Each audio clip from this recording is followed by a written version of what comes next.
Women often describe severe menstrual cramps as a vague, unavoidable ache, but biologically, it's a highly specific mechanical failure, localized cellular suffocation. The trigger for this crisis is an overproduction of lipid compounds known as prostaglandins. When these flood the system, they force the uterine muscles into sudden, violent contractions to shed the endometrial lining. If that prostaglandin production goes into overdrive, those contractions become unusually severe. The muscle fibers clamp down so tightly, they physically crush the capillary blood vessels woven between them. This completely cuts off the blood supply.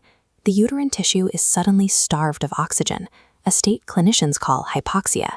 That acute oxygen deprivation creates the sharp, throbbing pain many women endure. Achieving real relief requires reversing this localized tissue suffocation. Simply trying to numb the surrounding nerves leaves the mechanical problem completely unsolved. The standard medical response to this internal crisis is swallowing an over-the-counter pain pill. Systemic inflammation during a menstrual cycle drastically slows down digestion. That oral medication often ends up trapped in the stomach, waiting for the gastrointestinal system to slowly process it.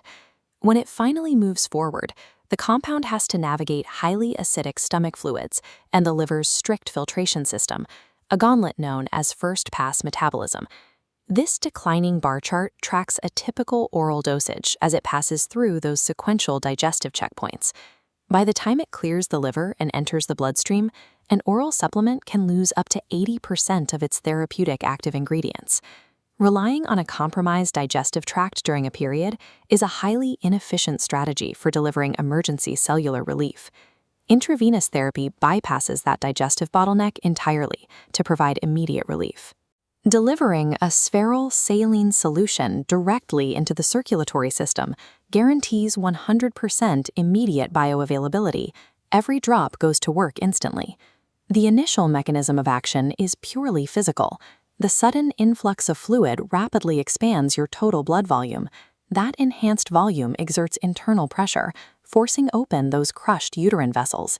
Fresh oxygen rushes back into the hypoxic tissues, while the increased circulation flushes out stagnant metabolic waste. The baseline IV fluid functions as a physical wedge, breaking the cycle of cellular suffocation. Once the pathways are forced open, the saline acts as a delivery vehicle for a highly targeted nutrient payload designed to halt the spasms themselves. Muscle movement relies on a strict biological rule. Calcium ions are the specific trigger that forces a muscle cell to contract. The primary intervention here is magnesium, which acts as a natural calcium channel blocker. Flooding the local system with high doses of magnesium physically blocks those calcium ions from binding, forcing the uterine smooth muscle to chemically relax.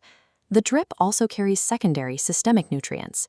B-complex vitamins arrive to synthesize mood-stabilizing neurotransmitters, while the coenzyme NAD+ repairs cellular mitochondria to clear severe neurological brain fog. This specific intravenous matrix simultaneously neutralizes localized pelvic spasms and the systemic neurological exhaustion they cause. The effects of this deep cellular hydration unfold across your entire system over the following days, extending well beyond immediate uterine pain relief. Take the biological paradox of period bloating. The body hoards extracellular fluid precisely because it senses a state of internal cellular dehydration. Intravenous delivery sends an immediate signal to the kidneys that internal hydration levels are optimal. With that threat removed, the kidneys release their emergency reserves and flush out excess water weight. Curing the underlying cellular dehydration organically resolves secondary aesthetic and physical symptoms without requiring separate treatments. When we understand the cycle as a sequence of observable mechanical events, like capillary collapse and cellular hypoxia, simply enduring the pain becomes a choice rather than a necessity. Attempting to mask these structural failures with heavily diluted oral painkillers effectively ignores the physical reality of the crisis. Intravenous therapy frames menstrual health as a form of metabolic maintenance, a way to proactively restore cellular equilibrium rather than reactively chasing a peak in pain. Targeted nutrient therapy moves the needle from monthly endurance to proactive physiological control, restoring vitality through direct biological intervention.